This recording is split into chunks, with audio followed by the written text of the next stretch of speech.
Well, hello everybody. Welcome to my weaving studio or my dye studio. Today I'm going to have you have a lovely little glimpse of my messy dye pots and how some of this happens. I'm going to be working with indigo today. I don't usually like to show my face, so this is a rare opportunity. But anyway, here we are. Have a look. I have everything in little, I don't know if you can see, I use crock pot slow cookers for all of my dyes because I only dye small quantities at once. And I can dye several little batches from one little set of dyes. I usually fill them up and have enough dye there to last me all week. So I'm going to put this camera over here. Hope I can get it set up right so you can see. Is that down on the pots? No, it's not very well. Oh, move this stuff.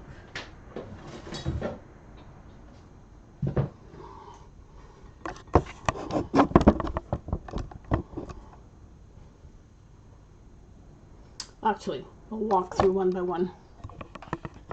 So, looking the other way,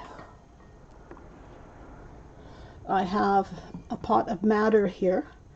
I use these little filters, they're like tea filters, and I put the dye into there, and it's a nifty way to keep all the little dye bits out of your yarn. It's just to put the dye into the filter and then into the hot water.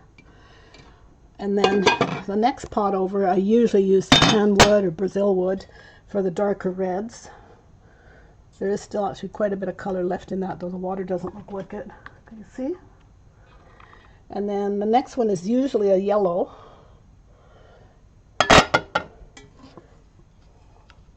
I think this one's Himalayan rhubarb.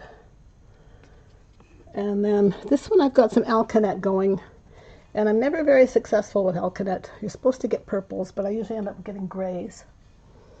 And then this is my favorite one. It's logwood. And I put logwood chips in a little bag, and I let it soak in the water, and I get purples and grays. When it turns brown like this, it means I have to add more soda ash to the water. It's turned too acidic. And then this dye pot is usually a spare for whatever else I happen to decide I want to dye at the time. Now what I'm doing today is I'm doing indigo, and I have 3 dye vats here. They're all in various stages of not working. I had them going beautifully a few months ago, and then over Christmas time I stopped doing it, didn't keep them going, and so everything was just kind of stopped.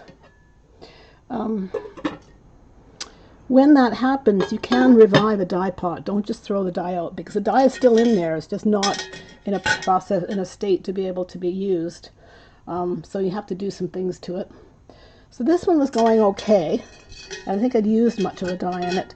And this one I had just newly started, and I think I got some successful colors out of it. And then this one is a total dried up powdered mess that I think I can bring back to life. You see the powder in it? Because it has, I think it has about 10 grams of indigo in it, so I certainly don't want to throw it out. So what I do is I use a fermentation vat. It's like, I think it's Cheryl Collender. It's the type of dyes that she uses.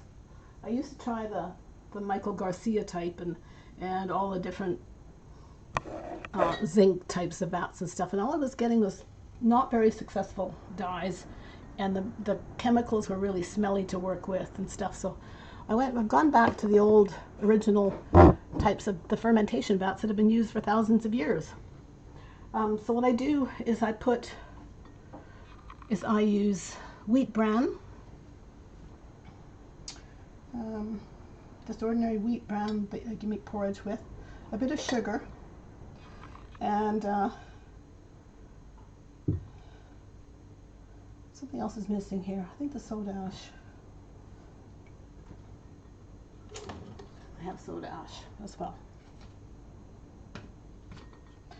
So I add that to the first you have to heat the water up, and I got these quite warm. It has to be about 40 to 50 degrees. It's like you're trying to get yeast to rise, about that temperature.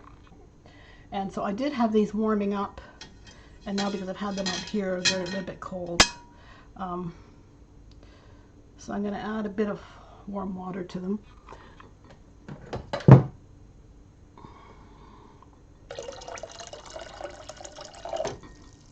Can you see what I'm doing? Should I move the camera? Oh, how do I do this? I'm killing myself.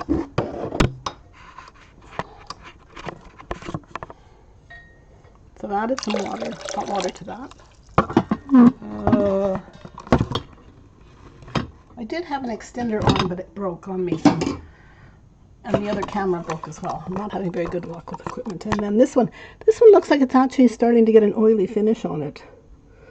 So I think I might test that before I add anything else to it. And then this one, I'm going to put some cold water in here first, just to get all of this wet.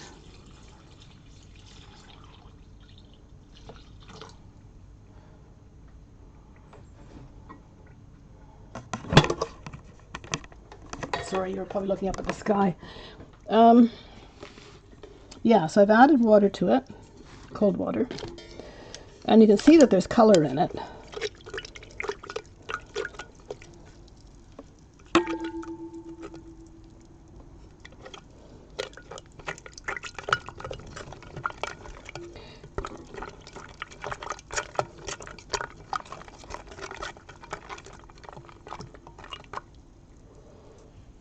And then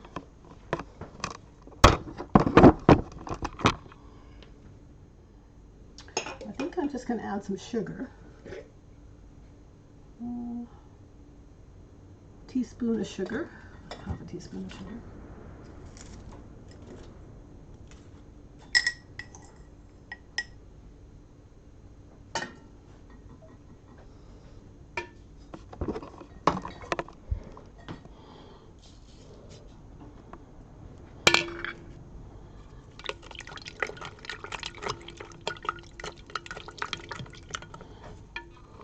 And I'm going to put sugar in the other ones as well, just to get the fermentation going. And into this one.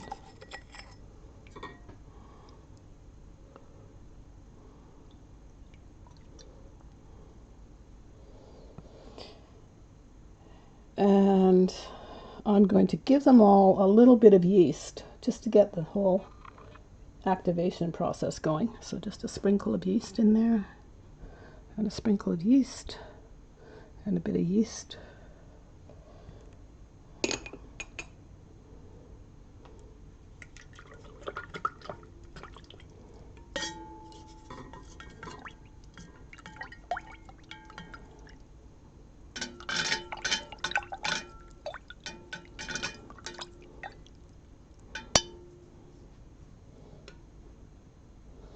And this one, I'm not sure how much indigo I had in it last time when I stopped doing this. So I'm going to put the indigo back in. What I do is I put a block of indigo into a mesh bag, and then I just put it in there, and that dissolves it, and I don't have to do all the grinding of the indigo powder. It just naturally dissolves in the bag. And if you put 5 grams of indigo in there, then you know that you're going to eventually have 5 grams of indigo in the pot. So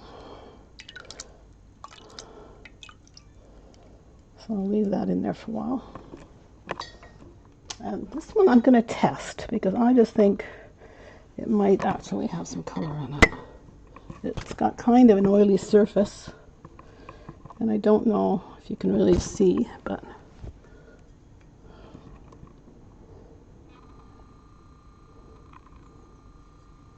it is a bit blue already. Look at that. So I think if I leave this one overnight, this might be successful tomorrow.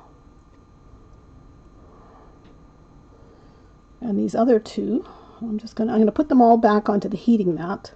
I got a beer mat down there. Messy beer mat. And I'll come back to this tomorrow and we'll see what happened. Thanks for watching. Hope this wasn't too disorganized.